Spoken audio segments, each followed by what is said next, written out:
Kia ora whānau. Just letting you know we're having an interview with Hemi Kelly this afternoon. Before he jumps on though, just let me know if you can hear me and whereabouts in the world you are today. And how y'all doing? I'm in Wellington at the moment, and man, it's been some crazy weather. Been windy as. Where's everyone from? Can you hear me?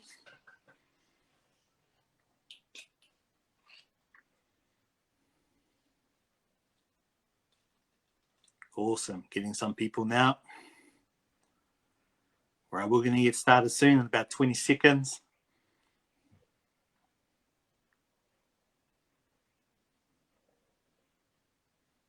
Cool.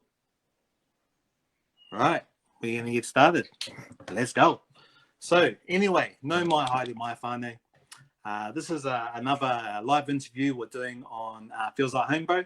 My name is Callum. I'm the guy behind Feels Like Home Bro. And today we have Hemi Kelly joining us. So just a little breakdown of who Hemi is before he jumps on.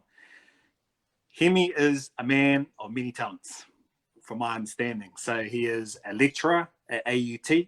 He's also a public speaker. He's done a speech on TED Talks. Go check it out. Awesome ass speech. And he's also an author. So welcome on board, Hemi, my bro. No mai haere mai. Kia ora, bro. Kia ora, bro. Ngā mihi. Tēnā koe. Yeah, my bro. Awesome to have you on board this afternoon. Thank you very much for your time. It's much appreciated. I really enjoyed getting to know you just before. It was an honor. It was an honor to meet you.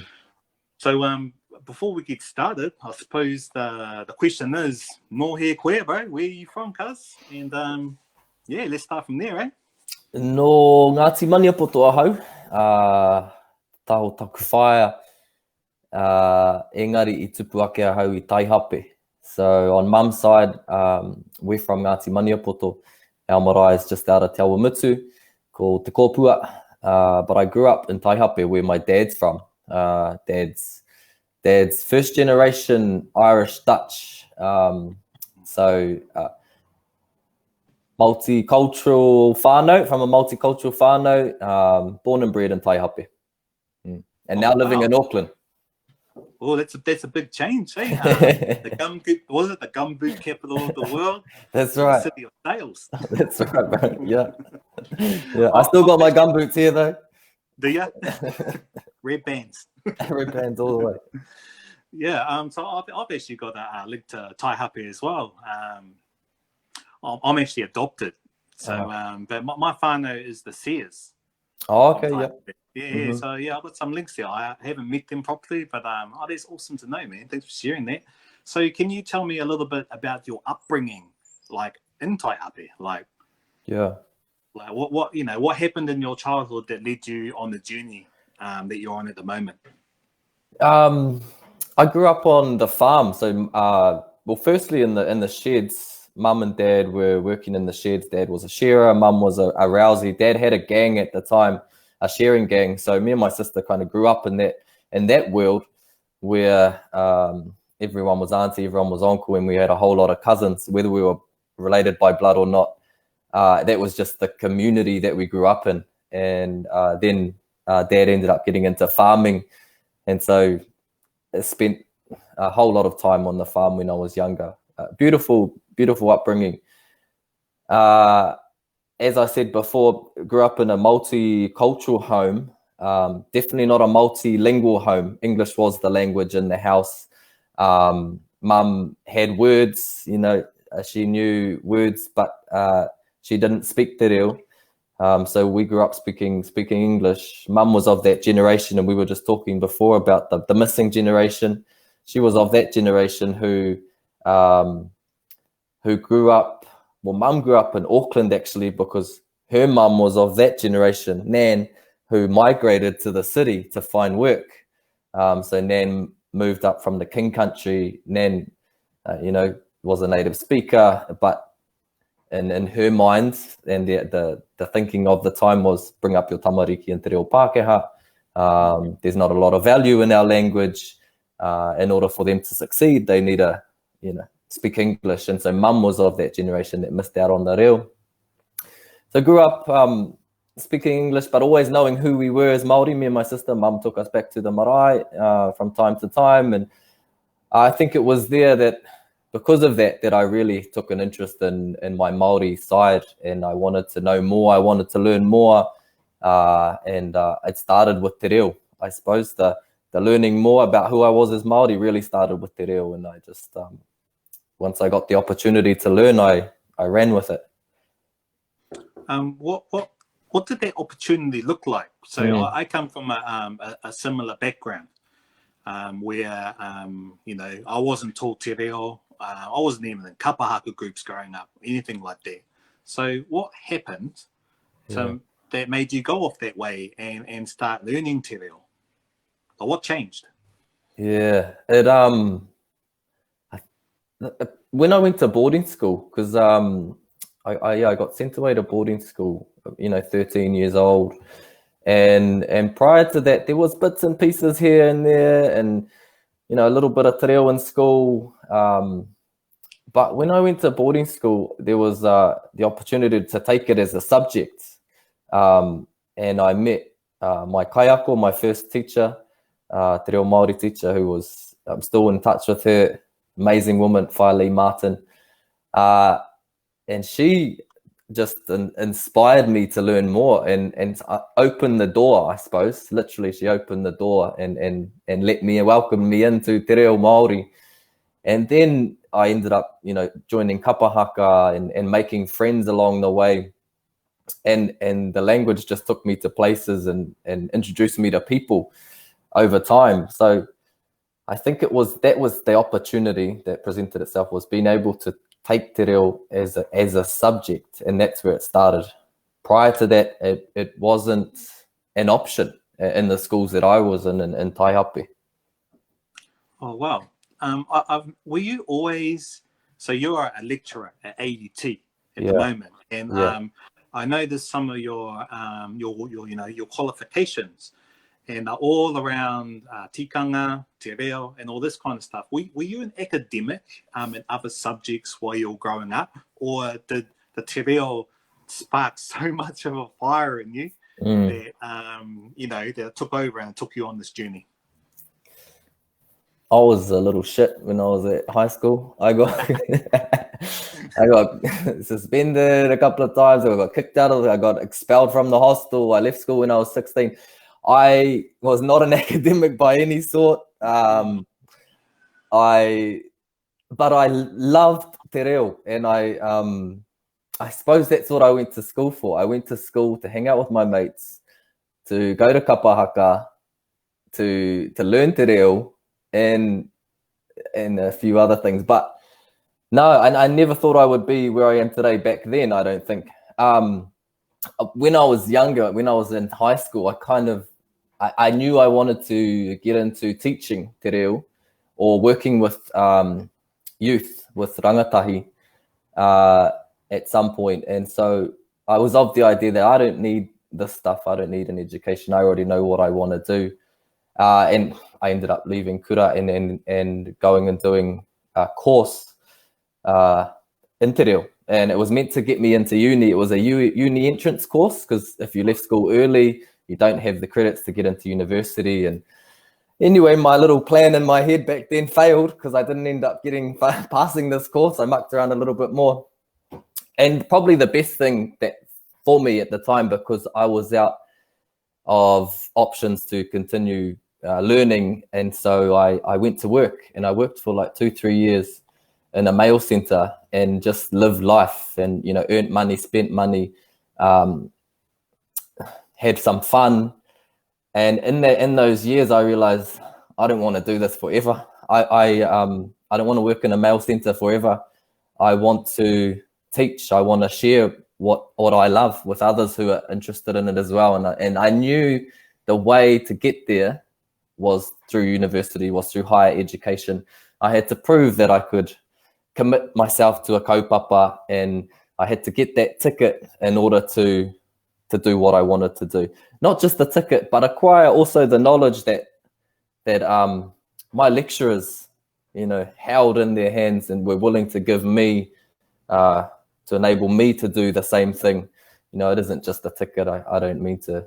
And anyway, so after 3 years of working, I turned 20, and then I went to university, and then kind of that's how I entered academia.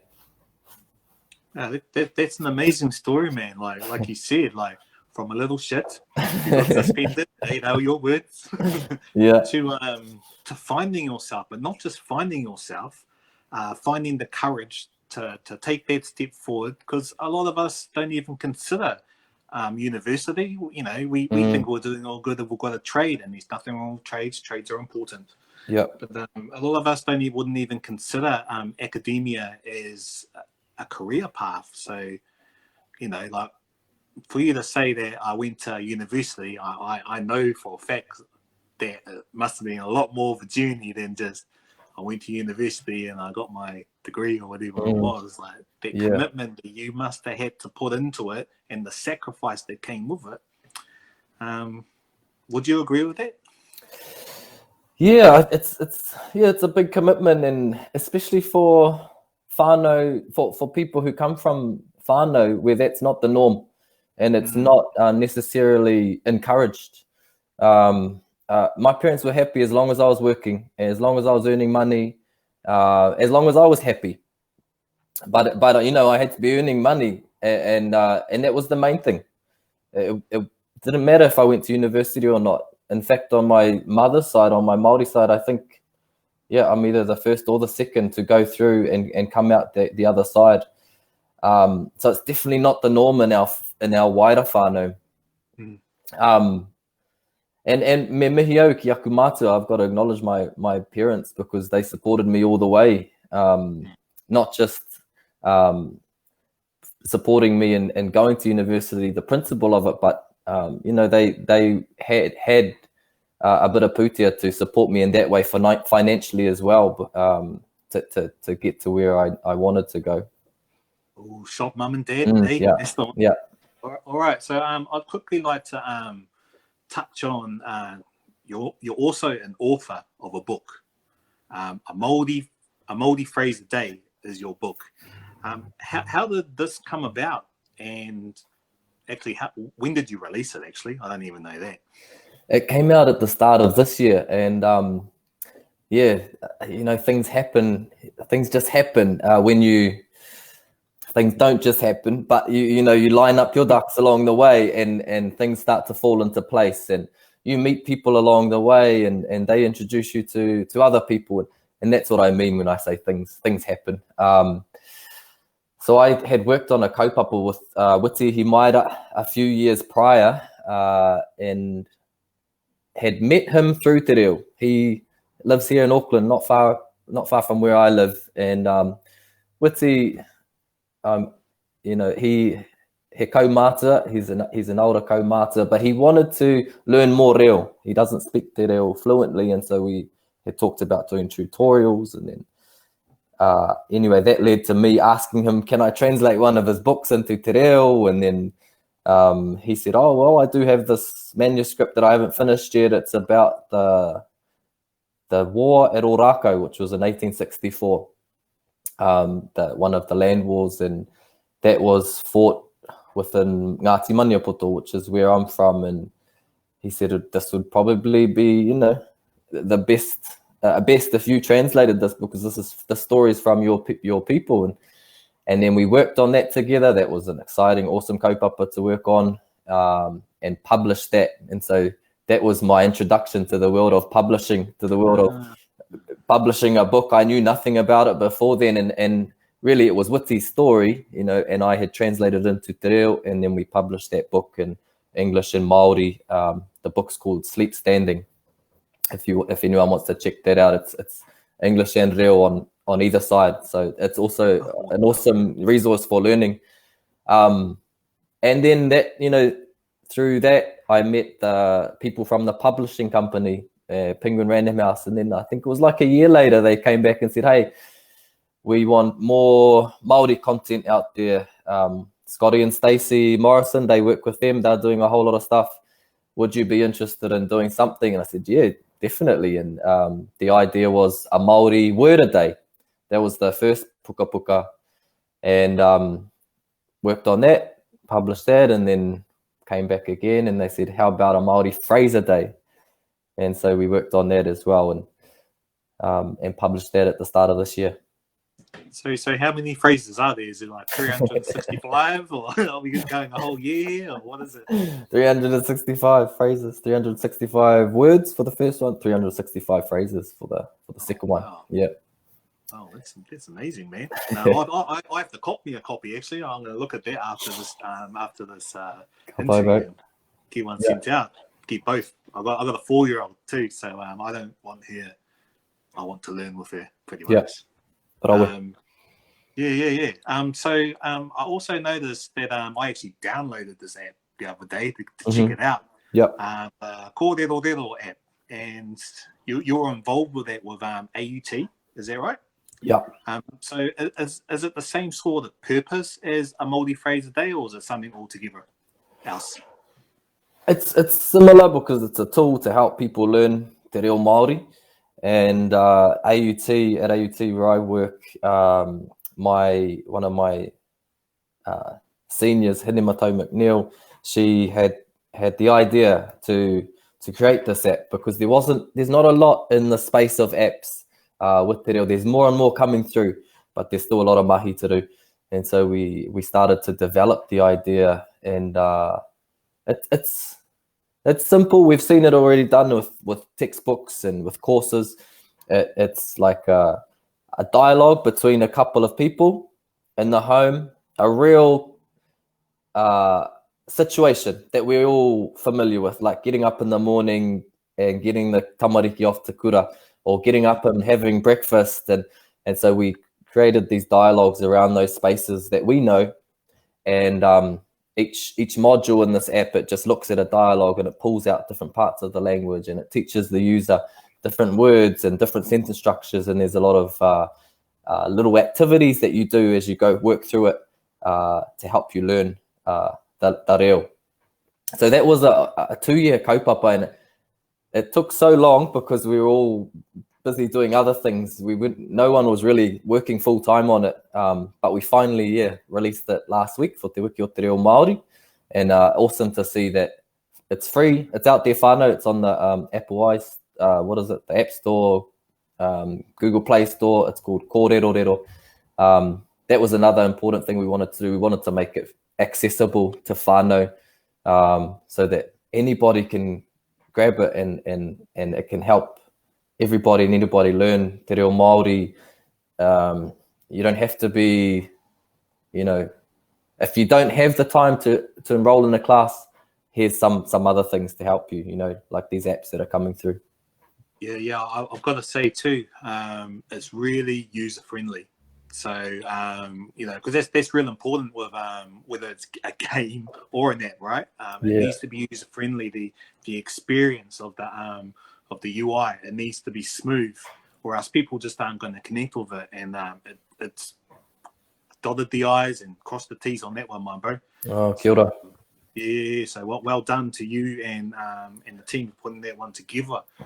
There was also another app I wanted to talk about that I heard you were involved with, and that was Okupu. Now, this one was interesting. This one was quite interesting to me because I've actually wondered why it's never been happened before. And myself, coming from the background that I come from, I often use the Maori dictionary online, but it doesn't have the right context. Yeah. So I get stuff wrong quite a lot. So can you tell me about Okupu, the app, and what it is and why it came about? Okupu is the idea of Praone Gloin and Aroha Turner. They're both connected to Te Wānanga o Aotearoa. And essentially what it is, it's like it's been dubbed the Uber of Maori translations. So it connects anybody who wants something translated into Te Reo to a translator directly. And what you do is you download the app and you sign up, And when you're wanting something, you put it in, and it'll tell you how much it'll calculate a cost. It's minimal, but that cost is there to ensure that what you're getting is correct, it's quality. And so and then it comes straight back to, and also it's pretty immediate, so you're getting it within, you know, a short period of time. You're not having to wait a long time. So it's good for anyone from in the home to businesses who are wanting something translated, and sometimes we don't know who to go to, and sometimes we go on to all of these different platforms that are on social media, like my page, A Maori Phrase a Day, or Te Mana o Te Reo Maori, Maori for Grown-ups. There's quite a few different pages out there, groups. And what you see happening often is someone will put up a question, oh, how do you say te mea, te mea, te mea, so on in Te Reo Maori, and you'll get 100 people replying with 100 different answers.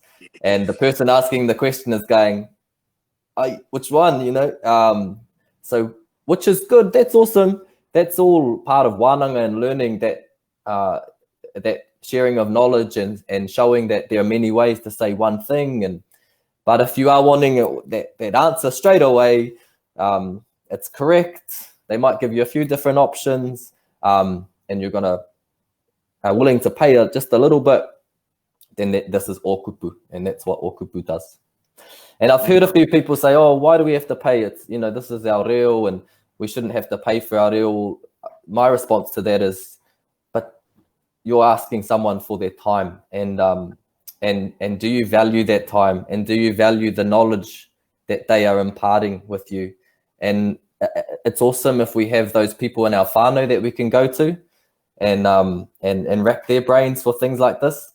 But most of these people we don't know, and we're asking them to these favors and to give us their time and their knowledge. And what are we giving them in return?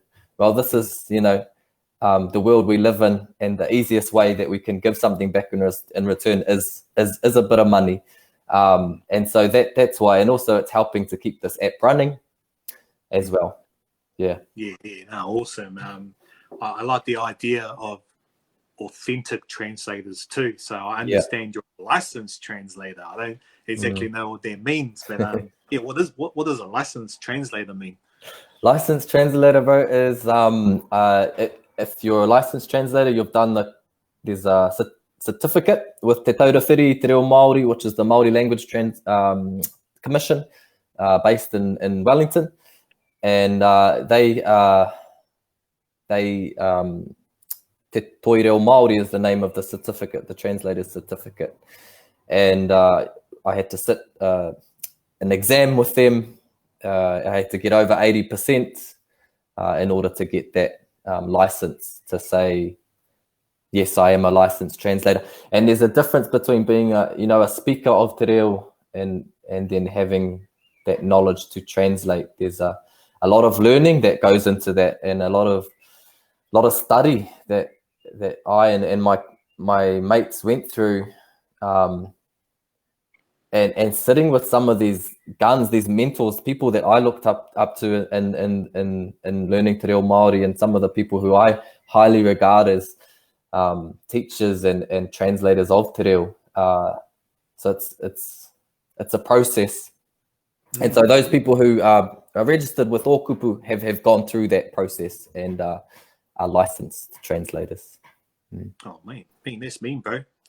So like I said before this interview, one of my favorite sayings is teamwork makes the dream work.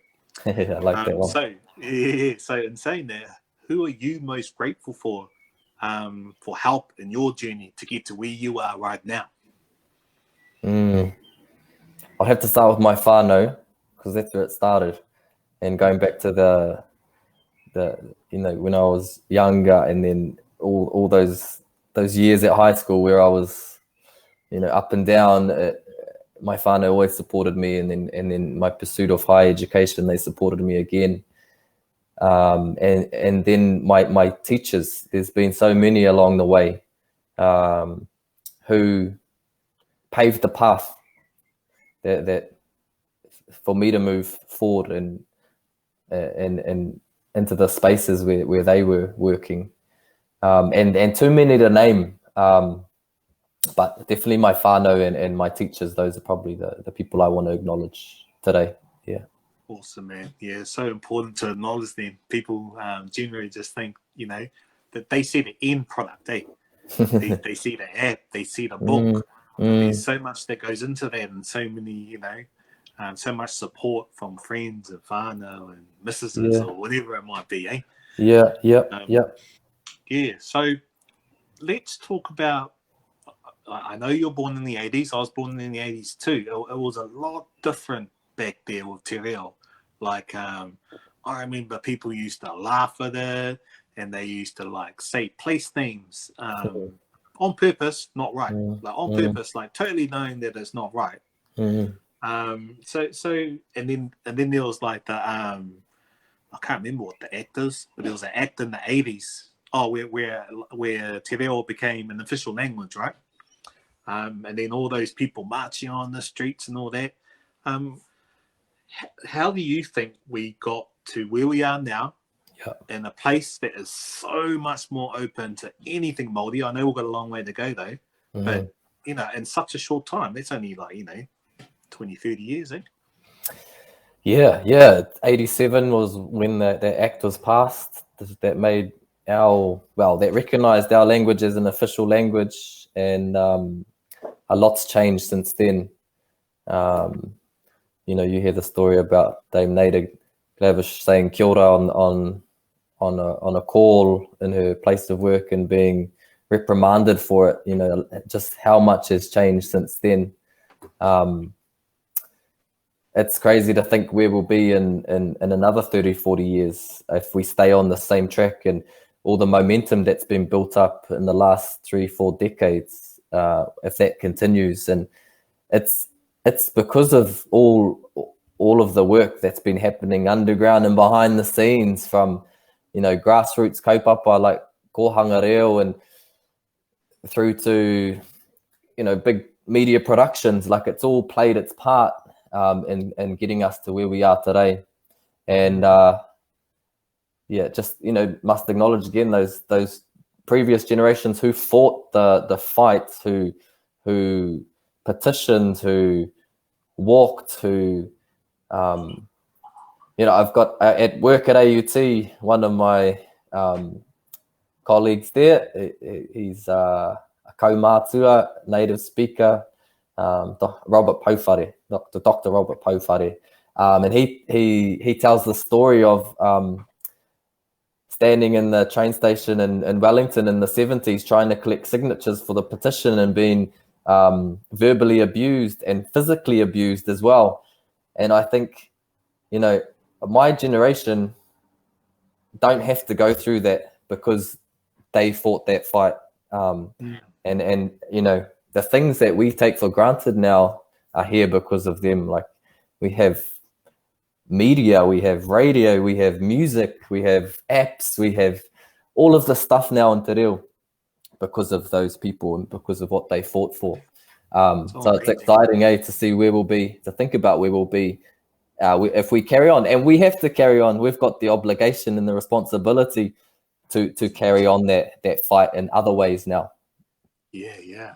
So something, it's a bit of a trend I've been noticing. I always keep my eye on the net, see what everyone's up to. It's my job, right?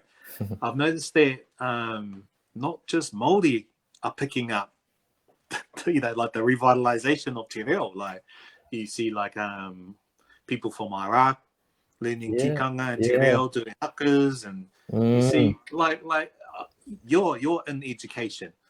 Are the people coming through? Is it a whole range of people, or is it just certain demographics?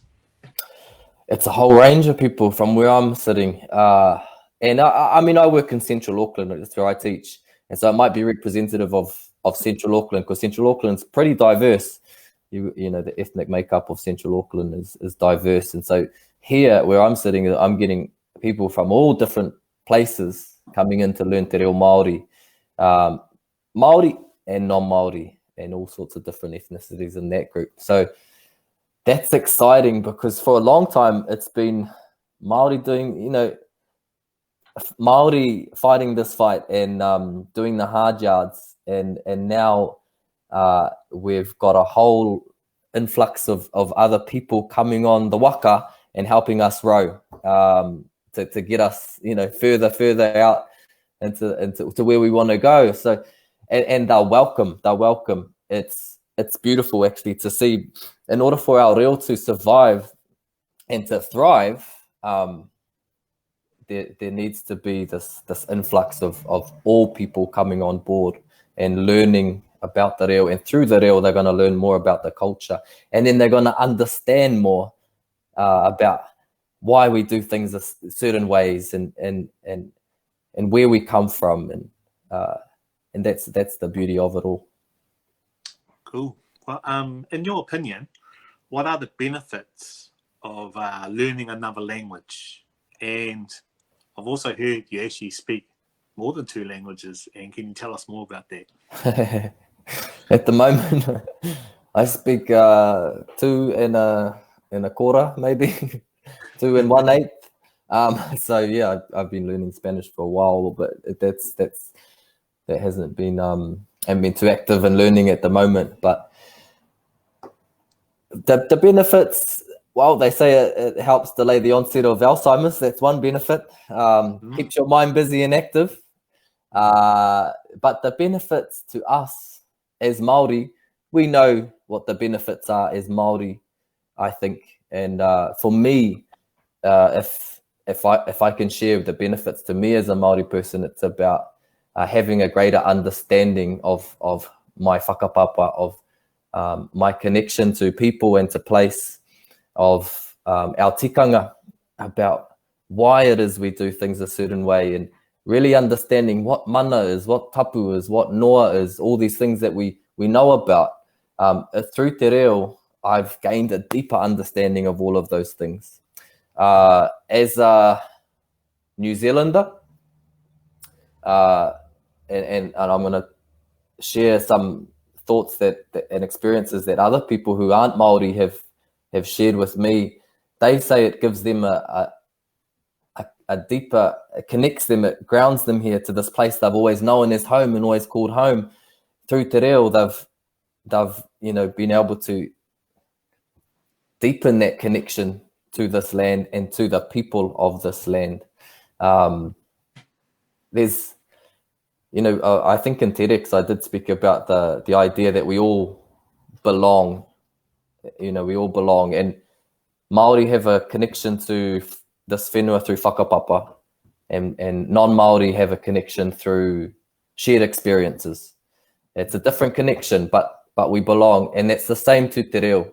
You know, I think Maori, we connect through Te Reo through whakapapa. It's the language that our grandmother or our grandfather spoke, or that we speak, or that our ancestors spoke. If we don't, and we maybe don't speak, but we want to learn. You know, we have that connection through whakapapa. And non-Maori have that connection through shared experience.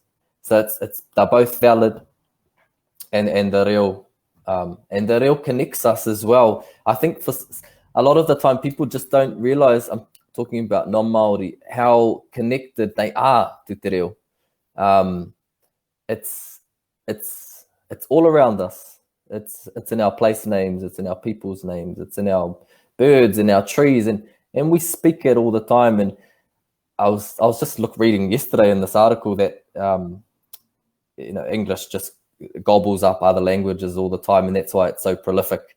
So out of all the languages that English takes from, Maori is in the top 20 of that list. And so you can think about all the French words that are in English, you know, cafe, rendezvous, and whatnot. Well, there's all those Maori words that we use in everyday English as well, like whānau and kai and whare. You know, we're more connected to Te Reo than we know, well, sometimes realize. Yeah, no, awesome. I know from personal experience, and this goes for Māori or Pākehā, there's a bit of fear. And you know, I know where it comes from. You know, it comes from our colonial past, pretty much. But there's a fear of saying something and it being wrong, and that's not just with Pākehā. That's with our own people too, who are the result, of the missing generation, like where people don't even know their pepeha. You know what I mean? And then if Yeah. they get asked to do it or whatever, they're like, they kind of like a bit whakama about it. They put their head down, but feel a bit shame. And I've seen plenty of cases where Pākehā have tried to, but they just get trodden on.